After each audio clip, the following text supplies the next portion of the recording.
గోకులంలో ఉన్న శ్రీకృష్ణుడిని చంపడానికి కంసుడు పూతన అనే రాక్షసిని పంపించాడు.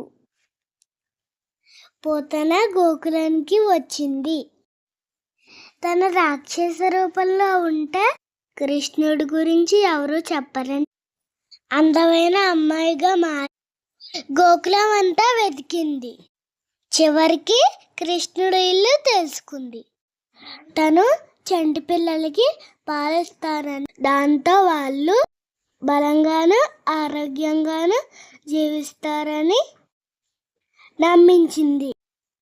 తను విషపు పాలు కృష్ణుడికి తాగించాలనుకుంది. కానీ కృష్ణుడు పాలతో పాటు ఆమె శక్తిని పీల్చి సంహరించాడు.